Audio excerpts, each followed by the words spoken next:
மகிமைப்படட்டும். மூர்த்தி ஊரப்பா சென்னையிலேருந்து இங்கேருந்து வரேன். வீட்டு சொத்து 50 லட்சம் ரூபா அடமான கடன். நான் தொடர்ந்து பிப்ரவரி மாதத்துலேருந்து வந்துட்டு இருக்கேன். ஏப்ரல் மாதம் எழுதி கொடுத்துட்டு போனேன். மே மாதத்தில் 80,000 தான் பாக்கி இருந்தது. அதை அடைத்து அந்த அடமான கடன் வீட்டுக்கு வர தேவனுக்கு கிருபை செய்தார். முக்கியமான நெருக்கமான கடனிலிருந்து தேவனை விடுவித்தார். கோடான கோடி நன்றி. தேவனுக்கு மகிமை செலுத்துகிறோம். ஜெபித்த ஐயாவுக்கு நன்றி செலுத்துகிறோம். கர்த்தருடைய பரிசுத்தநாமத்துக்கு ஸ்தோத்திரம். நாங்கள் உத்திரமேரூர்லேருந்து வந்திருக்கோம். நான் பிஏ இங்கிலீஷ் லிட்ரேச்சர் முடிச்சிருக்கேன். 5th செமஸ்டர் வரைக்கும் எழுதின எல்லா எக்ஸாம்ஸ்லேயும் ஏதாச்சும் ஒரு அரியர் வந்துகிட்டே இருக்குது. என்னதான் ஹார்ட் ஒர்க் பண்ணாலும் எவ்வளோ எஃபர்ட்ஸ் போட்டாலும் ஈஸியான பேப்பராகவே இருந்தாலும் நிறையா அரியர்ஸ் வந்துட்டே இருந்த மாதிரி இருந்துச்சு. ஃபைனல் செமஸ்டர் வந்தாச்சு, இதுக்கப்புறம் என்ன பண்ண போகிறோம் ரொம்ப பயந்து போய் வந்து அங்கிள் கிட்ட ப்ரேயர் பண்ணிகிட்டே இருந்தேன். ஆல் டிக்கெட் எடுத்துகிட்டு வந்து ப்ரேயர் பண்ணேன். அங்கிள் இதில் இருக்க எந்த பேப்பரையுமே நான் திருப்பி அரியர்னு நான் எழுதவே கூடாது, எனக்கு அற்புதம் பண்ணுங்க அப்படி சொல்லி நான் ரொம்ப ப்ரேயர் பண்ணேன். அங்கிள் வந்து நீ கண்டிப்பாக அந்த காலேஜ்லேருந்து வரும்போது பாஸ் ஆகி தான் வருவ மகளே அப்படின்னு சொன்னார். அங்கிள் சொன்ன அந்த வார்த்தையை வச்சு டெய்லி ப்ரேயர் பண்ணிட்டே இருக்கும்போது மே மந்த் 28 அன்னைக்கு நல்லபடியாக கடவுள் எனக்கு ஆல் பாஸ் ஆகி நான் எக்ஸ்பெக்ட் பண்ணதை விட ரொம்ப நல்ல பெர்சன்டேஜில் நான் ஆல் பாஸ் ஆக்குனாரு. எனக்கு பிடிச்ச காலேஜில் நல்லபடியாக எனக்கு எம்ஏக்கு சீட் கிடச்சி ஃபீஸ் கட்டவும் கடவுள் எனக்கு அற்புதம் பண்ணி என்னை இங்கே சாட்சியாகவும் நிறுத்தியிருக்காரு. கடவுளுக்கு கோடான கோடி நன்றி.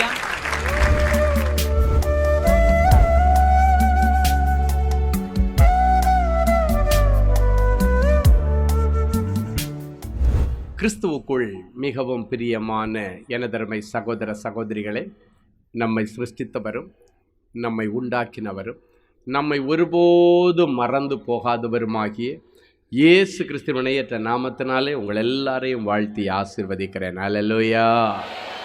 எல்லாரும் சந்தோஷமாக இருக்கீங்களா?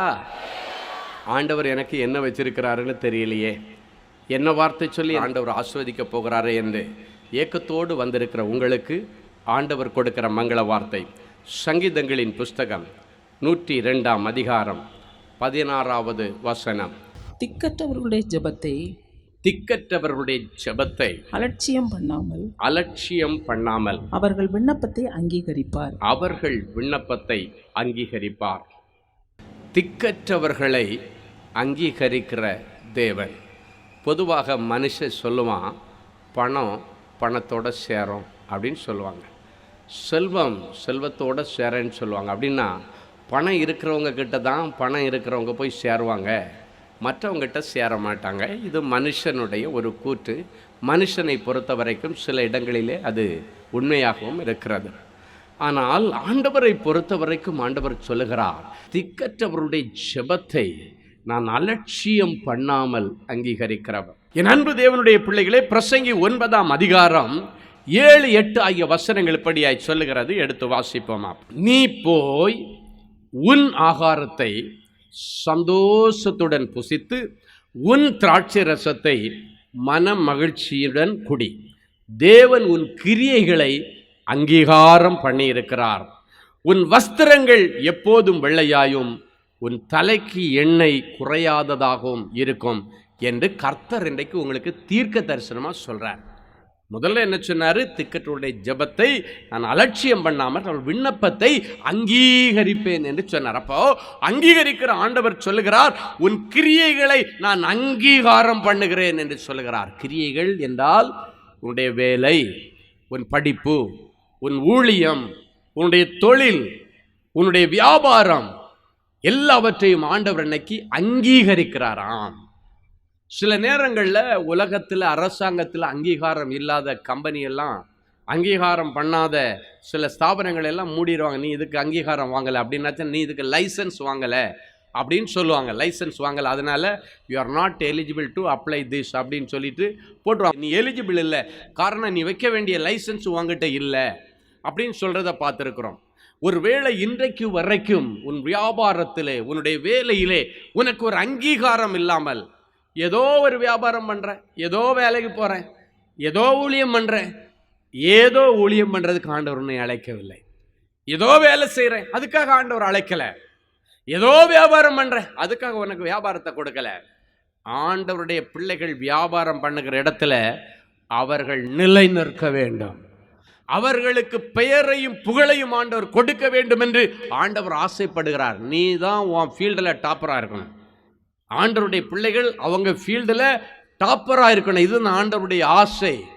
ஆண்டவருடைய விருப்பம், ஆண்டவருடைய ஏக்கம், ஆண்டவருடைய எதிர்பார்ப்பு அதுதான். அதான் சொல்றாரு, நீ போய். இன்னைக்கு ஆண்டவர் சொல்றார், நீ போய். அவங்கவுங்களுக்கு ஆண்டவர் ஒரு வேலை கொடுத்துருப்பார், வியாபாரம் கொடுத்துருப்பார், ஊழியம் கொடுத்துருப்பாரு, அங்கதான் போறோம். ஆண்டவர் சொல்றாரு, நீ போய். நான் போய் என் ஆகாரத்தை சந்தோஷத்தோட புசிக்க போறேன். ஆமென். இன்னைக்கு போய் நீங்க ரொம்ப ஹாப்பியா சாப்பிட போறீங்க. ஆமென். ஆமா, தேவனுடைய பிள்ளைகளே, இன்னைக்கு ஆண்டவர் உங்களுக்கு கொடுக்கிற இந்த உத்தரவாதம் என்னன்னா, நீ அங்கீகரிக்கப்பட்டு விட்டாய். ஆண்டவர் அங்கீகாரம் கொடுத்தாச்சு. இன்னும் கல்யாணம் ஆகாத பிள்ளைகளுக்கு உனக்கு மனைவி ஸ்தானம் அங்கீகரிக்கப்பட்டது. திருமணமாகாத மகன்களுக்கு புருஷன் ஸ்தானத்தை ஆண்டவர் அங்கீகரிச்சிட்டாரு. பிள்ளை இல்லாத தாய் தகப்பன்மார்களுக்கு நீங்கள் பிள்ளைகளுக்கு தாய் தகப்பன் அம்மா அப்பா ஸ்தானத்தை ஆண்டவர் என்னை அங்கீகரிக்கிறார். இன்னைக்கு நிறைய காரியத்தில் உங்களுக்கு அங்கீகாரம். ஆமென். ஏன்னா உங்கள் விண்ணப்பம் அலட்சியம் பண்ணப்படவில்லை, அங்கீகரிக்கப்படுவதற்கு ஆயத்தமாய் ஆண்டவருடைய சமூகத்தில் இருக்கிறது.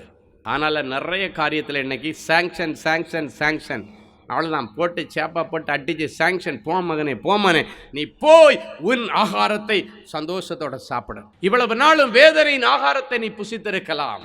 தேவனுடைய பிள்ளைகள் வேதனையின் அப்பம் சாப்பிட்ட நாட்களுக்கு முடிவு வந்து அந்த ஆகாரத்தை சந்தோஷத்தினுடைய புசி அப்படின்னு ஆண்டவர் சொல்றார்.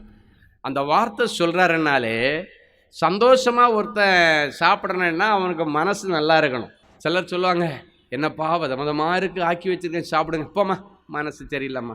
அப்போ மனசு சரியில்லைன்னா அவங்களால சாப்பிட முடியாது. சில நேரத்தில் சிலர் சாப்பிட்டு முடிச்சதுக்கப்புறம் இன்னைக்கு என்ன சாப்பிட்டீங்கன்னா அவங்களுக்கே சொல்ல தெரியாது. ஏன்னா அவங்க சாப்பிட்ருப்பாங்க, ஆனால் மனசெல்லாம் அவங்களுடைய மனசை பாதிச்ச அந்த வேதனைக்குரிய காரியங்களை யோசித்துட்டே இருந்து வாய் என்னமோ வாங்க சாப்பிடும், அசைப்போடும், எல்லாம் போயிட்டே இருக்கும். ஆனால் அவங்க என்ன சாப்பிட்டாங்கன்னு தெரியாது. அரை மணி நேரம் பொறுத்து கேட்டால் என்ன சாப்பிட்டாங்க. ஏன்னா அவங்க அதை ரசித்து ருசித்து இந்த வசனத்தின்படி சந்தோஷத்தோடு அதை சாப்பிடலை. அப்போது இது ஒரு பெரிய வேதனைக்குரிய ஒரு காரியம். இன்றைக்கி அதுக்கெல்லாம் முடிவு கொண்டு வந்து சாப்பிட உட்காந்திங்கன்னா சூப்பராக ஹாப்பியாக சந்தோஷமாக நல்லா என்ஜாய் பண்ணி சாப்பிடுங்க. ஹல்லேலூயா. ஆமாம், மனசுக்கு சரியில்லாமல் சாப்பிட்டா மனைவி நெய்யை ஊற்றி வறுத்து கொடுத்தா கூட அதை பார்த்தா சப்புன்னு தான் உங்களுக்கு தெரியும். என்னம்மா சமையல் பண்ணியிருக்கீங்க அப்படின்னு தான் கேட்பேன். என்ன சமையல் பண்ணம்மா, வாயில் வைக்க முடியலை அப்படின்வோம். ஆனால் பிள்ளைங்க சொல்லும், என்ன டாடி உங்களுக்கு என்ன ஆச்சு, நல்லா தானே அம்மா சமைச்சிருக்கு, நாங்கள்லாம் நல்லா என்ஜாய் பண்ணி சாப்பிட, இவரால் என்ஜாய் பண்ணி சாப்பிட முடியல. காரணம் வேதனை, மன குமுறல், மன கஷ்டம், மனபாரம், மன அழுத்தம். அந்த அழுத்தத்தினால ருசி கூட தெரிய மாட்டேங்குது. கேன்சர் வியாதியில் இருக்கிறவங்களுக்கு ஓவராக ஹியூமோ கொடுத்தாச்சுன்னா அதனுடைய சைடு எஃபெக்ட் நிறைய இருக்கும். சிலருக்கு டைரி ஆகும், சிலருக்கு வயிற்றுக்கு ஒத்துக்காது, அதெல்லாம் ஆகும். ஆனால் சிலருக்கு பார்த்திங்கன்னா நாக்கில் உள்ள அந்த டேஸ்ட் நரம்புகள் இருக்குல்ல, அந்த உணர்ச்சி நரம்புகள் எல்லாம் இருக்குல்ல, அது செத்து போயிடும். அப்போ அவங்க என்ன சாப்பிட்டாலும் ஒன்றுமே தெரியாது. அதனால தான் அவங்களால சாப்பிட முடிகிறதில்ல. நம்ம நாக்குக்கு ஆண்டவர் ருசியை சுவைக்கக்கூடிய கிருபைகளை கொடுத்திருக்கிறார். அதை டேஸ்ட் பண்ணி அழகாக சாப்பிடணும், நல்லா மென்று சாப்பிடணும். நிறைய பேர் அப்படி உள்ள அள்ளி போடுவாங்க, தண்ணியை குடிப்பாங்க. ஏன்னா அடுத்த 2 நிமிஷத்தில் என்ன நடக்க போகுதுன்னு தெரியாது. அதுக்குள்ளால அள்ளி போட்டு ஓடுற ஓடி ஓடி என்னத்தை கண்டீங்க. சாப்பிட்ற நேரத்தில் கொஞ்சம் பொறுமையாக சாப்பிடுங்க. அன்பு தேவனுடைய பிள்ளைகளே, இன்னைக்கு ஆண்டவர் உங்களை பார்த்து சொல்றார், இன்னைக்கு போய் ஆகாரத்தை சந்தோஷமாக புசிக்கணுமா. ஹல்லேலூயா. வேதம் சொல்லுகிறது, நீ போய் உன் ஆகாரத்தை சந்தோஷத்தோட புசிக்கணுமா. அப்படின்னா அந்த ஆகாரம்னு வரும் பொழுது அதுக்குள்ள ஒரு ஆசீர்வாதத்தை ஆண்டவர் வச்சிருக்காரு. என்னன்னா, நல்ல ஆகாரம் சாப்பிடணும்னா நல்ல வருமானம் வேணும். ஆமென். அப்போ ஆண்டவர் அதுக்குள்ள புதஞ்சி வச்சிருக்கிறார் ஒரு ஆசீர்வாதம், நல்ல வருமானம், நல்ல சம்பளம். சிலர் சொல்லுவாங்க கை நிறைய சம்பளம். அந்த வார்த்தையை சொல்லி கேளுங்க, கை நிறைய சம்பளம். ஆமென். ஆமாம், அள்ளி அள்ளி அள்ளி நீங்கள் ஏழைகளுக்கு கொடுக்க, அள்ளி அள்ளி ஊழியங்களுக்கு கொடுக்க, கை நிறைய சம்பாதிக்க ஆண்டவர் உங்களுக்கு உதவி செய்வார். ஹல்லேலூயா. அமுக்கி குலுக்கி சாட்சி மடியில் ஆண்டவர் போடத்தக்கதாக இன்னிலிருந்து உங்களுடைய வியாபாரத்தில், வேலை ஸ்தலத்தில் ஒரு பெருத்த அறுவடையை ஆண்டவர் கட்டளையிட விரும்புகிறார். தீர்க்க தரிசனமாக சொல்கிறாரு, ஊரெல்லாம் பஞ்சம், எக்கானமி விழுந்து போச்சு, பொருளாதாரம் விழுந்து கிடக்கு அப்படின்னு எல்லாம் நீங்கள் அதை கேட்டுட்டு ஒரு நாளும் உங்கள் விசுவாசத்தை குறைச்சிடாதீங்க. நீங்கள் எப்படி ஜெபிக்கணும், ஆண்டவரே பஞ்சகாலம் உண்மைதான், ஈசாக்கு அந்த பஞ்ச காலத்தில் தான் 100க்கு 100 அறுத்தான். நான் ஈசாக்குடைய பரம்பரையில் வந்திருக்கிறேன், யாக்கோபுடைய பரம்பரையில் இஸ்ரவேல் கோத்திரத்தில் வந்தவன். என்கிட்ட இந்த பஞ்சங்கிற கதையே இருக்கக்கூடாது. அல்லேலூயா. நல்ல வருமானம் இருந்தால் நல்ல ஹாப்பியாக சாப்பிட்ற மூடு வரும். அல்லேலூயா. ஆமாம், வேதத்தில் ஒரு வசனம் இருக்கிறது, சந்தோஷமாக இருக்கிறவன் சங்கீதம் பாட கடவன். ஆமாம், சிலருக்கு பார்த்தீங்கன்னா நல்ல வருமானம் வந்தாச்சுன்னா நல்ல பாட்டு பாடிட்டே வருவார். அங்கே இருந்து வரும்போதே வீட்டம்மா கேட்பாங்க, ஓஹோ இன்னைக்கு நல்ல அறுவடையா அப்படின்வாங்க. இப்போ நம்ம நாகர்கோயில் ஜெபகோபுரத்துக்கு நான் போயிருக்கும்போது கவுன்சிலிங் செக்ஷன், கணவன் மனைவி 2 பேர் 2 பிள்ளைங்க வந்து உட்கார்ந்தாங்க. பிரச்சனை என்னென்னா, மனைவி ஐயா நான் அந்நிய பாஷை பேசுகிறேன், அது பேசுகிறேன், இது பேசுகிறேன், நான் அவ்வளோ நேரம் ஜெபம் பண்ணுறேன், இவ்வளோ நேரம் ஜெபம் பண்ணுறேன். அவங்க புருஷன் அது வரைக்கும் அமைதியாக உட்காந்துருந்தார். இந்த அம்மா சொல்லி எல்லாம் தீத்துறட்டும், அதுக்கப்புறம் சொல்லிட்டு குடும்ப ஜெபம் நாங்கள் நல்லா ரொம்ப நேரம் பண்ணுவோம், நான் அந்நிய பாஷையில் நிரம்பி ஜெபம் பண்ணுவேன், அப்படி எல்லாம் ஊன்னு எல்லாம் சொன்னாங்க. குறைஞ்சது 1/2 மணி நேரம் 1.5 மணி நேரம் ஜெபம் பண்ணுவேன் எல்லாம் சொல்லி முடிச்சிட்டாங்க.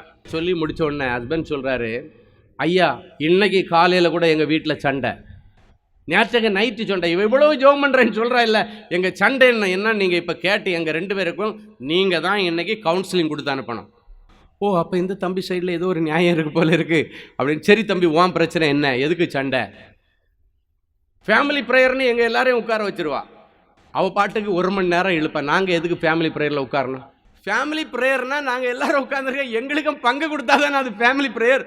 எங்களை நிற்க வச்சுட்டு இவளுக்கு தான் எல்லாம் தெரியும்னு அந்நிய பாஷையில் 1/2 மணிக்கூரில் பேசுகிறா, ஜபத்தில் 1 மணி நேரம் போகிறோம், 1.5 மணி நேரம் இருக்கிற, நாங்கள் பாட்டுக்கு எழும்பி போயிடுறோம், எங்களுக்கு பங்கே இல்லையாங்க. ஓ கரெக்டு எல்லாம் சொல்லிவிட்டு அவர் முடிச்சுட்டு, சரி பிரதர் இருங்க நான் பேசுகிறேன் அப்படின்னு சொல்லி உட்கார வச்சுட்டு, ஃபேமிலி ப்ரேயர்னால் என்ன? ஃபேமிலி ப்ரேயர், இண்டிவிஜுவல் ப்ரேயர் வேறு, ஃபேமிலி ப்ரேயர் வேறு. ஃபேமிலி ப்ரேயர்னால் எல்லாரையும் நிற்க வச்சு நீ மட்டும் ப்ரேயர் பண்ணுறதில்ல ஃபேமிலி ப்ரேயர் அப்படின்னு சொல்லிட்டு நான் சொன்னேன். பிள்ளைகளுடைய விண்ணப்பங்கள், பிள்ளைகளுக்கு கஷ்டம் இருக்கும், பள்ளிக்கூடத்துக்கு போன இடத்துல பிரச்சனை இருக்கும், பிள்ளைங்க விளையாட போன இடத்துல பிரச்சனை இருக்கும், சரீரத்தில் பிரச்சனை இருக்கும். பிள்ளைங்க பிரச்சனைகளுக்கு பெற்றோர் ஜெபம் பண்ணணும். பெற்றோருடைய பிரச்சனைகளை பிள்ளைகள்கிட்ட சொல்லி ஜெபம் பண்ண, பிள்ளைகளுக்கு கஷ்டம் தெரியணும். அப்போ மாறி மாறி ஜெபம் பண்ணணும். மனைவிக்குள்ள கஷ்டத்தை புருஷன்கிட்ட சொல்லுங்க, அவர் ஜெபம் பண்ணட்டும். புருஷனுக்குள்ள கஷ்டத்தை மனைவிட்ட சொல்லி ஜெபம் பண்ணி எல்லாரும் சேர்ந்து ஜெபம் பண்ணி ஒருத்தருக்கு ஒருத்தர் விண்ணப்பங்களை மாற்றி மாற்றி கொடுத்து பண்ணாதான் அதுக்கு பேமர் தான் ஃபேமிலி ப்ரேயர். அது மட்டும் இல்லை, அதுக்கு முன்னால் ஒரு 2 பாட்டை பாடி நல்லா ஸ்தோத்திரம் பண்ணி வேதம் வாசிக்கிறதுக்கு ஒரு ஆளுக்கு கொடுங்க. எல்லாத்தையும் நீயே பாட்டை பாடி, நீயே பைபிளை வாசிச்சு, நீயே அந்நிய பாஷை பாச்சு, நீயே ப்ரே பண்ணா நாங்கள் எதுக்கு இந்த ப்ரேயரில் உட்காரணும்? அவர் கேட்ட கேள்வி பயங்கரமாக இருந்துச்சு.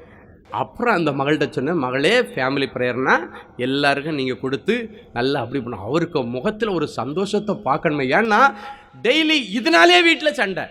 அவர் என்ன சொல்கிறாரு, எங்களுக்கும் ப்ரேயர் பாயிண்ட் கொடுமா, நாங்களும் ப்ரேயரில் இன்வால்வ் பண்ணுறோமா, எங்களுக்கு வாய்ப்பு கொடுனா, உங்களுக்கெல்லாம் ஜெபிக்க தெரியாது. அதுக்காகவே காலையிலையும் சண்டை. அவர் இந்த மன கஷ்டத்தினால இந்த அம்மா தான் கூப்பிட்டு வர்றாங்க. சரி நம்ம காலையில் இந்த சண்டை போட்டோம், நைட்டு சண்டை போட்டோம், எதுக்கும் அடைக்கல பட்டணத்தில் போய் இன்றைக்கி ஒரு முடிவு தெரிஞ்சிட்டு வருவேன்னு இங்கே வந்து பார்த்தா, அப்போ தான் நான் போய் ஒரு அசுத்தாவி பிடிச்ச ஒரு தம்பிக்காக வேண்டி ஸ்பெஷலாக ஜெபம் பண்ணி போயிட்டு இருக்கும்போது பார்த்தா இவங்க வந்துட்டாங்க. அந்த தம்பி சொல்கிறாரு, இன்னைக்கு நமக்கு கரெக்டாக முடிவு வந்துடும். தெளிய வைக்கவே முடியாது அவளை. அவள் சொல்கிறா, எவ்வளோ சொல்லி பார்த்துட்டப்பா கேட்கவே மாட்டேன், அவளை தெளியவே மாட்டேன். நான் போகிறது தான், நான் ஆவியில் ஜபிக்கிறேன். என் அன்பு தேவ பிள்ளைகளே, சின்ன பிள்ளைங்க மழலை சொல்லல 2 வார்த்தை சொல்லுவாங்க, அவ்வளவு அழகாக அந்த ஜெபம் கேட்கப்படும். ஹல்லேலூயா. அவங்களுக்கு அடுக்குமொழி சொல்லி ஜெபிக்க தெரியாது, ஆனால் மனசில் இருந்து 2 வார்த்தை அவ்வளோ ஆசீர்வாதமாக இருக்கும். ஒரு தாத்தா கிட்ட போய் நின்றுட்டு நீங்கள் ஏதாவது அவருக்கு ஹெல்ப் பண்ணீங்கன்னா அவர் வேற ஒன்று, எப்பா நீ நல்லா இருப்ப, அது ஒரு வாழ்த்துதல், அது ஒரு ஆசீர்வாதம். நல்லா இருப்பப்பா, உன் பிள்ளைக்குட்டி நல்லா இருக்கணும்ப்பா, உன் குடும்பம் நல்லா இருக்கணும்ப்பா அப்படின்னு வாழ்த்துறாங்கன்னா அதுக்கு ஈடு எதுவுமே இல்லைங்க.